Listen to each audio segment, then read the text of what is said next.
नमस्कार दोस्तों, मैं हूँ आंचल सिंह और आप सभी का स्वागत है हमारे चैनल इंडिया वेब न्यूज़ पर, जिसका आप सभी को इंतज़ार था, वो वक़्त आ गया है। जी, आरज़ू काज़मी के बारे में आप सभी जानना चाहते थे और आज हमारे साथ हैं आरज़ू काज़मी जी। आपका बहुत-बहुत शुक्रिया मैम, आपका जो ये वक़्त मिला है हमारे लिए बहुत ज़्यादा कीमती है। Thank you so much Aanchal कि आपने इनवाइट किया। It's an honour to be on your channel. जी, जी। Thank you so much ma'am. Ma'am, हर कोई हमारे चैनल पर जो है वो ये जानना चाहता है कि आप इतनी बेबाकी से जो पत्रकारिता करती हैं, क्या आपको पाकिस्तान में रहकर डर नहीं लगता? और सबसे पहले तो आपके बारे में लोग जानना चाहते हैं कि आपका भारत से क्या नाता रहा है और जिस प्रकार से आप पाकिस्तान में भी बैठकर और कहीं न कहीं हिंदुस्तान के लिए आपके दिल में प्यार है। Thank you so much Aanchal कि आज आपने इनवाइट किया और बिल्कुल जैसे आके आपने कहा कि थोड़ा सा मेरा बिहेवियर शायद डिफरेंट है बाकी पैनलिस्ट के मुकाबले में। उसकी एक मेन रीज़न ये है कि मुझे मेरे घर में या मेरे पेरेंट्स ने कभी भी ये नहीं सिखाया कि हिंदुस्तान हमारा दुश्मन है या हमें किसी भी रिलीजन से नफरत नहीं सिखाई गई। और फर्स्ट ऑफ ऑल मेरे फादर जो हैं उनका ताल्लुक बिल्कुल इलाहाबाद से था और वो इलाहाबाद में ही पैदा हुए और ऑफकोर्स अब तो आप लोगों ने उसका नाम भी चेंज कर दिया है। चेंज क्या किया है, जो नाम पहले था वही दोबारा कर दिया बहुत से। जी बिल्कुल, प्रयागराज। और मदर मेरी जो है जो थी वो दिल्ली से थी। तो मेरे घर में लैंग्वेज भी जो है वो ऑलमोस्ट उसी तरह के वर्ड्स यूज होते हैं जैसे आपकी डिबेट्स में होते हैं, तो वो मैं जल्दी पिक भी शायद इसीलिए कर पाई क्योंकि बाकी पैनलिस्ट को मैं देखती हूँ समटाइम्स उनको नहीं समझ आती कि क्या पूछा गया है। तो यूपी वाली लैंग्वेज हमारी है और खाने भी उसी तरह के हैं जो दिल्ली में होते हैं ना, बहुत सारा तेल और बहुत सारा मसाला, बहुत सी स्पाइसी। तो एक रीजन ये भी हो सकती है जिसकी वजह से कभी ऐसा मुझे लगा नहीं। फिर जब से फेसबुक लॉन्च हुआ है, आई थिंक 10 इयर्स तो हो गए हैं मुझे फेसबुक पे, तो शुरू से ही मेरे इंडियन फ्रेंड्स रहे हैं फेसबुक के ऊपर और बहुत से ऐसे हैं जो अब इंडियन मीडिया में हैं और हम साथ साथ ही समझे जैसे बड़े हुए, साथ साथ ही उस वक्त सब लोग पढ़ाई कर रहे थे और स्टडीज में थे और फिर मीडिया ज्वाइन किया।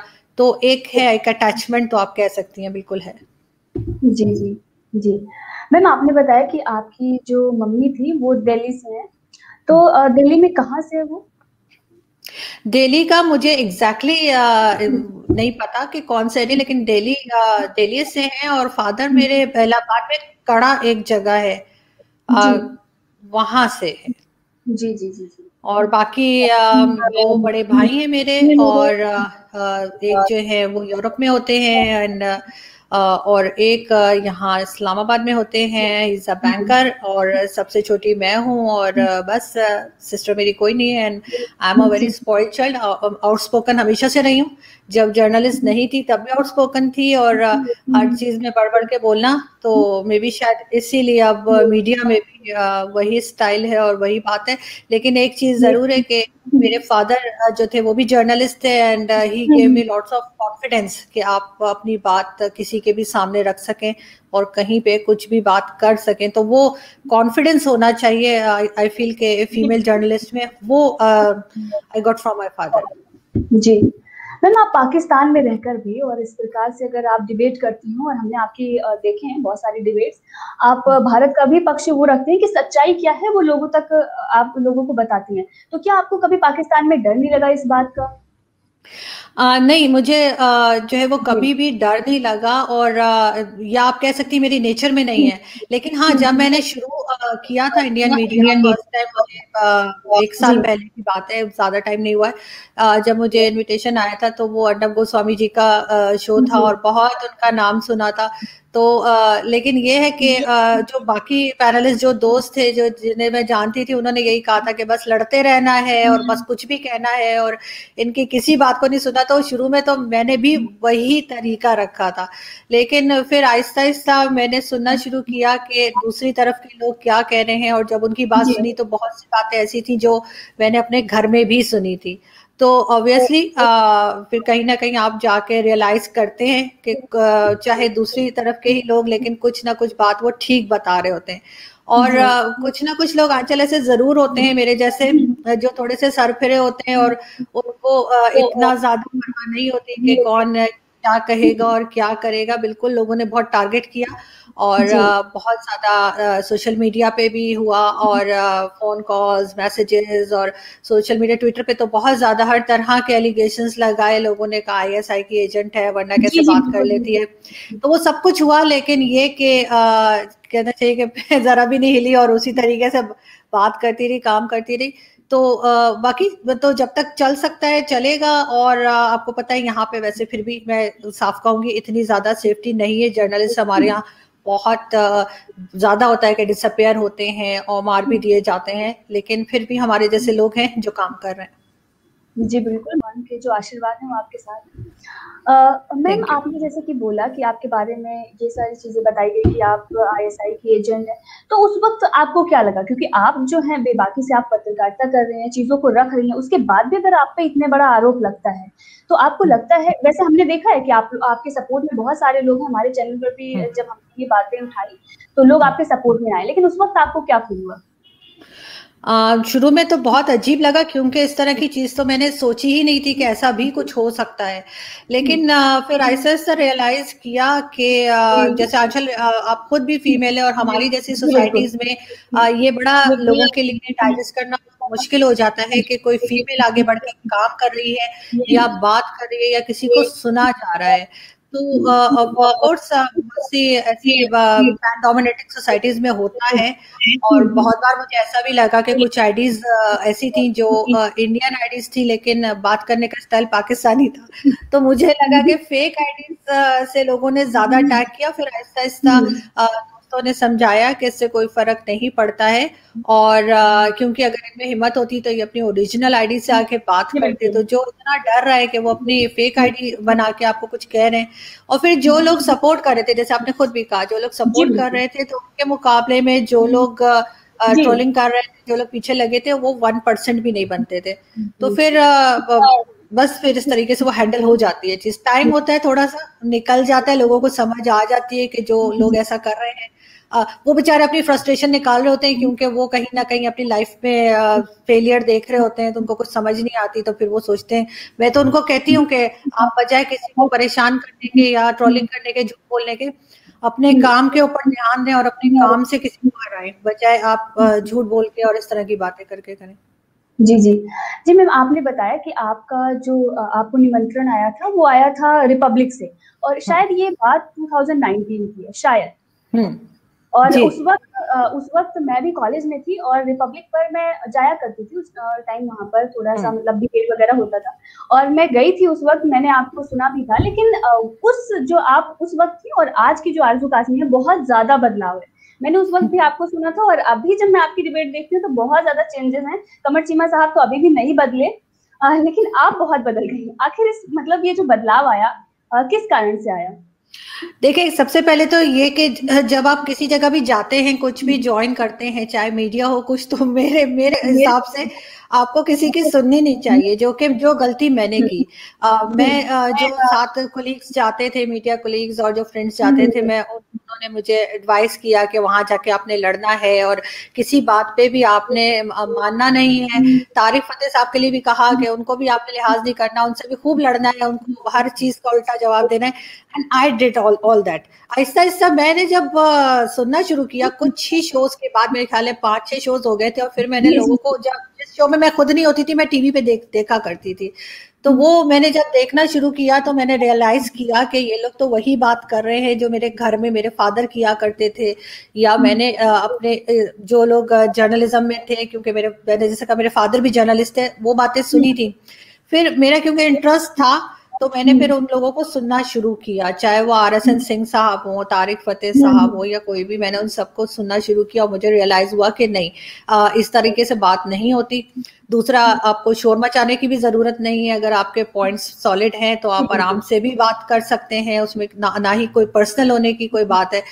फिर इस तरह से मैंने वो चेंज किया, और जो मेरा ओरिजिनल कहना चाहिए जो स्टाइल था, मैं उसी में फिर आई। उसके बाद फिर बाकी तो आप जानते हैं कि जिस तरह से, बल्कि फर्स्ट शो में तो ये था कि बिकॉज मुझे बिल्कुल भी ख्याल नहीं था कि मुझे इनविटेशन आएगा, मेरे किसी फ्रेंड ने इंडियन मीडिया को नंबर दिया और फिर उन्होंने कॉल किया, तो आई सेड पहले तो मैं सोचती रही क्योंकि अर्नब गोस्वामी जी को काफी सुना था कि वो बहुत शोर मचाते हैं, तो फिर मैं चली गई। और मैंने मजे की बात ये कि मुझे उस दिन पता भी नहीं था कि न्यूज क्या चल रही है।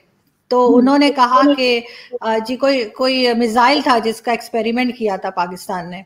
तो मुझे कहने लगे बताइए ये मिसाइल उन्होंने बनाया है और ये दिवाली का पटाखा है और ये है वो कि मैं कैसे मतलब हैंडल करूं। लेकिन अब ये कि ऑब्वियसली मुझे अंदाजा है कि क्या बात होती है और किस तरह हैंडल करना है। तो मैं सच बोलती हूँ, किसी को बुरा लगे या अच्छा लगे, बहुत से मेरे पाकिस्तानी पैनलिस्ट और पाकिस्तानी जो दोस्त हैं वो भी नाराज हो जाते हैं समटाइम्स। लेकिन ये कि स्पेशली माइनॉरिटीज के ऊपर मैं कभी भी स्टैंड नहीं लेती और कभी भी किसी किस्म का सपोर्ट नहीं देती। जिस प्रकार से वहां पर बैठकर पत्रकारिता कर रही, तो आपके बहुत सारे आसपास हमारे लोग होते हैं, और जब हम इस प्रकार के कार्य कर रहे होते हैं तो वो हमारे आसपास के लोग कहीं ना कहीं एक मन मुटाव आता है। तो आपको लगा कि कोई आपके रिश्ते रहे हो जो पहले बेहतर रहे और आज के डेट में थोड़ा सा कुछ गड़बड़ हुआ क्योंकि आप बेबाकी से बातें को रखती हैं? बहुत बार हुआ है। बहुत से लोग ऐसे हैं जिनके साथ अच्छे टर्म्स थे पहले, और उनमें से कई लोग ऐसे भी हैं जो इंडियन मीडिया पर भी आते हैं। लेकिन अब हमारी यह हाल है कि हमने एक दूसरे के नंबर ब्लॉक कर दिए, एक दूसरे को ट्विटर पे ब्लॉक कर दिया है, फेसबुक से निकाल दिया है। तो ऑफ कोर्स क्योंकि उनका पॉइंट ऑफ व्यू कुछ और होता है, मेरा और होता है। लेकिन मैं फिर भी यही कहती हूँ कि हर एक को राइट है कि वो अपना पॉइंट ऑफ व्यू रख सके, और उसमें चाहे किसी का कुछ भी हो तो वो आपको सुनने की आदत डालनी चाहिए। और सुनना जरूरी है, क्योंकि जरूरी नहीं कि सब हमारी ही जैसी बात करें। तो मैं भी सुनती हूँ, लेकिन बहुत दफा ऐसा होता है कि जो दूसरी पार्टी है वो सुनना नहीं चाहती, तो उनको फिर बुरा लगता है। वो समझते हैं कि आप गद्दारी कर रहे हैं, आप ये गलत कर रहे हैं, आप कंट्री के साथ गलत कर रहे हैं। लेकिन मेरा पॉइंट ऑफ व्यू डिफरेंट है। मैं समझती हूँ कि अगर मैं पॉइंट आउट करूंगी किसी बात को तो फिर उस चीज को हम ठीक कर पाएंगे अपनी कंट्री की। जी बिल्कुल, जी बिल्कुल। मैम, आप और गौरव आर्या सर, हम देखते हैं जब आप डिबेट करते हो बहुत ही अच्छे से गौरव आर्या सर समझाते हैं और आप बहुत अच्छे से उस बात को स्वीकार भी कर लेते हो। तो ये जो केमिस्ट्री है ना, बहुत ही अच्छी लगती है। बहुत सारे हमारे जो व्यूअर्स हैं वो हमेशा पूछते रहते हैं कि मतलब ये जो दोस्ती हुई कैसे हुई, और अभी जो इतनी गहरी दोस्ती है, मतलब आप लोग जिस तरीके से डिबेट करते हैं, एक दूसरे को समझते हैं, तो क्या मतलब इसके पीछे क्या रीजन था और कहाँ आप पहली बार मतलब जाहिर सी बात है आप रिपब्लिक में मिले होंगे, लेकिन कैसे क्या चीजें हुई? बिल्कुल, आप सही कह रही हैं। फर्स्ट शो से मेरा ख्याल है, फर्स्ट शो में भी मेजर गौरव आर्या थे। और फिर ये कि उनका बात करने का स्टाइल और उनकी चीज को एक्सप्लेन, जो वो क्वेश्चन को करते हैं, जब भी उनसे कोई क्वेश्चन किया जाए तो वो बहुत इजी आसान तरीके में समझाते हैं। वो जैसे कुछ पैनलिस्ट आप देखेंगे जो बहुत मुश्किल से बात करते हैं, तो वो भी ठीक रहे होते हैं, लेकिन ऑडियंस को समझने में थोड़ा सा मुश्किल होती है। तो मेजर गौरव की एक ये प्लस पॉइंट है कि वो जो बात भी करते हैं वो थोड़ा इजी वे में करते हैं कि जल्दी लोगों को समझ आ जाती है। बाकी तो चाहे मेजर गौरव हो या कोई भी मीडिया के हो आपके चैनल्स के, तो सबसे जाते जाते एक तरह की दोस्ती हो गई है, और सभी जो हैं वो बहुत रिस्पेक्ट करते हैं। और तो बस यही बात है, और इससे बड़ा अच्छा रहता है। बल्कि मेरे तो ज्यादा इंडियन फ्रेंड्स ज्यादा बन गए अब, इंडियन मीडिया में जा जाके पाकिस्तान से ज्यादा इंडिया में फ्रेंड्स हैं। तो बस यही मैं कह सकती हूँ कि यही बात है। और दूसरा ये कि जाहिर है कि major Gaurav Arya is a famous person, और उनका वही जैसे मैंने कहा कि बताने का स्टाइल बहुत अच्छा है कि जो भी ऑडियंस होती है वो जल्दी उस बात को पिक कर लेती है। हालांकि वो बहुत क्रिटिसाइज करते हैं पाकिस्तान के ऊपर, बट स्टिल आई फील कि पाकिस्तान को उसको नेगेटिव लेने के बजाय उस चीजों के ऊपर काम करना चाहिए, ताकि मेजर गौरव बोल ही ना पाए। अगर हम किसी चीज को गलत बता रहे हैं तो अगर हम उस चीज को ठीक कर लेंगे तो उनके पास कोई रीजन नहीं रह जाएगा कि वो पॉइंट आउट करें। जी। मैम, आपके जो फैन फॉलोइंग है, जिस तरीके से हमने देखा कि इंडिया में ज्यादा है, तो उन लोगों के लिए आप क्या कहना चाहेंगे? उनके लिए मैं सबसे पहले तो उनका बहुत थैंक यू सो मच मैं बोलूँगी कि बहुत शुक्रिया आप लोगों का कि आपने पसंद किया। और बाकी यही कि ऑफ कोर्स समटाइम्स मैं क्रिटिसाइज भी करती हूँ, और मैं इंडियन गवर्नमेंट को भी क्रिटिसाइज करती हूँ कभी, बिल्कुल ऐसे ही जैसे मैं अपनी गवर्नमेंट को करती हूँ, बल्कि अपनी गवर्नमेंट को तो ज़्यादा मैं किया करती हूँ। तो और बिल्कुल हमारी ऑडियंस बहुत अच्छी है और बहुत रिस्पेक्ट देती है, और बहुत अच्छे समटाइम्स कमेंट्स आते हैं जो बहुत एडवाइस भी करते हैं, इसको बुला लें, उनको बुला लें, उनको बुला लें, तो वो भी अच्छा लगता है। और पीपल आर जस्ट बहुत अच्छे लोग हैं इंडियन साइड पे। और पहले हमें ऐसा नहीं लगता था क्योंकि हमारी इंटरेक्शन नहीं थी, लेकिन अब जैसे जानती हैं इंडियन मीडिया हो या यूट्यूब, उसके जरिए जब लोगों में इंटरेक्शन हुई है तो पता चला कि उस तरह की नेगेटिविटी या नफरत नहीं है जो लोग पहले सोचा करते थे। जी, जी। मैम एक सवाल है, आरिफ अज़ाकिया जी ने आपके बारे में ये चीज़ें कही हुई हैं कि आईएसआई के एजेंट हैं, तो मतलब आप उस वक़्त उनको मतलब कैसे देखते हैं? क्या आप उनके साथ कभी डिबेट पर आएँगे, अगर हम आपको इनवाइट करें? नहीं, उनको कुछ मिसअंडरस्टैंडिंग हो गई थी और होना ये चाहिए था कि अजाकिया जी मुझे कॉल करते, मुझसे पूछ लेते तो ज्यादा अच्छा होता, बजाय उन्होंने उसके जो है डायरेक्ट वीडियो बना के और डाल दी और कह दिया। Otherwise is a wonderful person और उनकी वीडियोस भी बहुत अच्छी होती है और बात भी बहुत दबंग तरीके से करते हैं। और व्हाई नॉट, अगर वो कभी किसी शो में होंगे, मेरे साथ आना चाहेंगे या कोई इनवाइट करेगा तो मैं जरूर करूंगी। और मुझे उनसे कोई प्रॉब्लम नहीं है, कोई शिकायत नहीं है। और इस तरह की मिसअंडरस्टैंडिंग्स हो जाती हैं, घर में भी हो जाती हैं, बाहर फ्रेंड्स में भी हो जाती हैं, जान पहचान में भी हो जाती हैं। वही मिसअंडरस्टैंडिंग हो गई थी उनको। सिर्फ उनको थोड़ा सा ये करना चाहिए था कि वो एक दफा मुझसे पूछ तो लेते कि मैंने कुछ कहा भी है या नहीं कहा है। और उन्होंने बैठे बैठे, क्योंकि बहुत से लोग मुझे रॉ के एजेंट कहते हैं और बहुत से मुझे आईएसआई के एजेंट कहते हैं, और कि वो इतनी इंटेलिजेंट मैं नहीं हूँ कि मुझे कोई दोनों एजेंसीज मुझे रख के। I am a very simple person, तो मेरा नहीं ख्याल कि मेरे जैसा कोई जो है वो इतना फिट होगा किसी एजेंसी के लिए। मैम एक सवाल है कि मतलब बहुत सारे लोगों ने ये कहा था कि आप ज़रूर पूछिएगा, आप इतने अच्छे से चीज़ों को रखती हैं पाकिस्तान में, तो क्या कभी आप पॉलिटिक्स में आकर उन चीज़ों को सुधार करना चाहेंगे? नहीं, कभी भी नहीं, क्योंकि पॉलिटिक्स में मैं कभी भी नहीं आना चाहूंगी। मेरी फील्ड जर्नलिज्म है, मैंने जर्नलिज्म में ही ग्रेजुएशन किया है, जर्नलिज्म में ही मास्टर्स किया है। और मेरा ख्याल है कि जो जिस फील्ड में कंफर्टेबल हो उधर ही रहना चाहिए। और बाकी ये कि बिल्कुल हम जैसे आवाज उठाते हैं, हम उठाते रहेंगे, चाहे वो यहाँ की पॉलिसीज हो या कुछ भी। उसके ऊपर बात करना जो है वो भी एक काफी जैसे कहना चाहिए कि इम्पोर्टेंट चीज है। तो मेरा नहीं ख्याल कि मैं कभी भी पॉलिटिक्स में आऊंगी। लेकिन अगर उन चीजों को सही करने का अगर मौका मिलता है तो क्या आप ज्वाइन करेंगी? मुझे नहीं लगता कि उनको मैं सही कर पाऊंगी, क्योंकि अगर जिस तरह की ट्रेंड हमारे यहाँ पॉलिटिक्स में है, उसमें अगर किसी को काम करना आता है या अगर कोई काम करना चाहता है तो अव्वल तो उसको आने ही नहीं दिया जाता।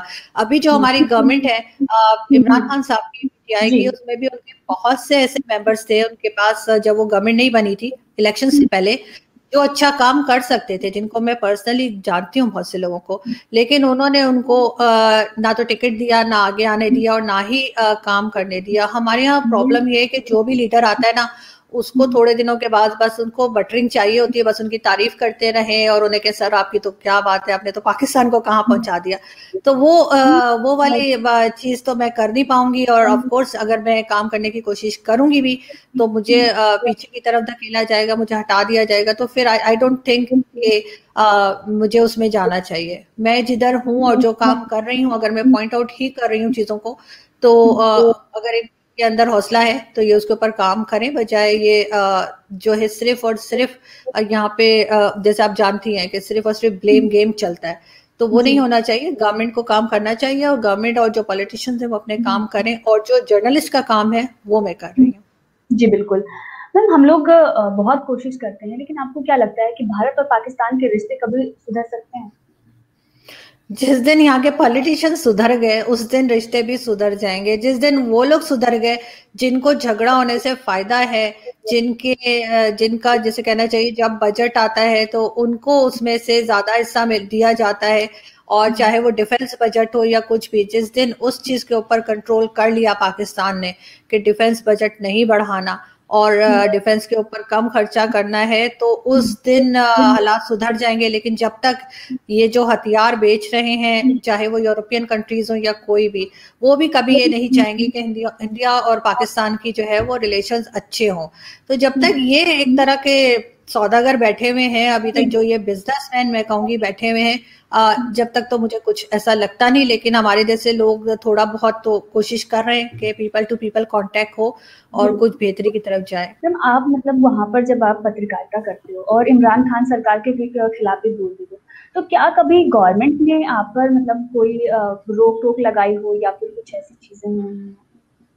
नहीं, गवर्नमेंट कभी भी डायरेक्ट रोक-टोक नहीं लगाती है। वो आपके लिए ऐसा माहौल क्रिएट कर देते हैं, आपकी एटमॉस्फेयर ऐसी कर देते हैं कि आपको पता लग जाता है कि ये मुझे काम नहीं करने दे रहे। जैसे मैं पहले टीवी चैनल के साथ शो कर रही थी, पॉलिटिकल शो कर रही थी मैं 2018 से, और उससे पहले मैं इंफोटेनमेंट कर रही थी, लेकिन बाद में मैंने पॉलिटिकल शोज स्टार्ट किए थे 2018 से। तो मुझे जगह जगह पे इंस्ट्रक्शंस आती थी कि आपने ये नहीं बोलना, ये नहीं कहना। कभी हेडर हटवा दिए, कभी बीच में शो रुकवा दिया, कभी 2 हफ्ते के लिए एक बार मैंने कोई बात की थी ब्लास्फेमी लॉ पे, उसके ऊपर 2 वीक्स के लिए शो बंद हुआ था। फिर एक मिनिस्टर के ऊपर शो किया था तब। तो वो आपको फिर आप खुद अंडरस्टैंड कर लेते हो कि आपको ये काम नहीं करने दे रहे। फिर मैंने जब ये कोविड-19 वगैरह का हुआ था सिस्टम, तो मैंने फिर वो छोड़ दिया, और फिर मैं उसके बाद से यूट्यूब पर आ गई, क्योंकि मुझे पता है कि जब काम ही नहीं करने देंगे, बात ही नहीं करने देंगे, तो फिर क्या फायदा। पहले हमें लगता था कि मतलब कोई अगर पाकिस्तान में इस तरीके से बातें करता है तो उसको तो बहुत ज्यादा दिक्कतों का सामना करना पड़ता होगा, क्योंकि बहुत सारी हमने खबरें देखी हैं कि वहां पर पत्रकारों के साथ में बहुत बदसलूकी की जाती है। और आप इमरान खान सरकार के खिलाफ, बाकी और भी हैं, मैं देखती हूँ कि मतलब वो चीजों को बताते हैं लेकिन इमरान खान सरकार के खिलाफ नहीं बोलते। अभी आपके ही कोई पत्रकार हैं, वो भी सरकार की जो चीजें हैं वो रखते हैं। तो मतलब आप जो चीजें रखती है ना, मतलब वो कोई नहीं करता। मेरा बस समझे नंबर नहीं आया है। जिस दिन मेरा नंबर आ जाएगा उस दिन मैं भी नजर नहीं आऊंगी आपको, लेकिन अभी तक नंबर नहीं आया। कभी ना हो। मैम एक सवाल है मेरा, अगर आपको भारत में रहने का मौका मिलता है, तो अगर 3 शहर हैं, एक अयोध्या, दिल्ली और मुंबई, आप कहाँ रहना पसंद करेंगे? इलाहाबाद। वो समय में ऑप्शन में नहीं था। लेकिन मैं इलाहाबाद में रहना पसंद करूंगी अगर मैं कभी। वैसे तो मैं पाकिस्तान में बहुत खुश हुआ, and I want to stay here in Islamabad, लेकिन जैसे आपने कहा कि अगर वाली बात, तो फिर मुझे Allahabad. Thank you so much ma'am. Thank you बहुत सो अच्छा मच। लगा आपसे बात करके। मुझे भी बहुत अच्छा लगा, and stay connected. Thank you so much Anchal. Thank you. नमस्कार। खुदा हाफिज। हाफिज। Thank you.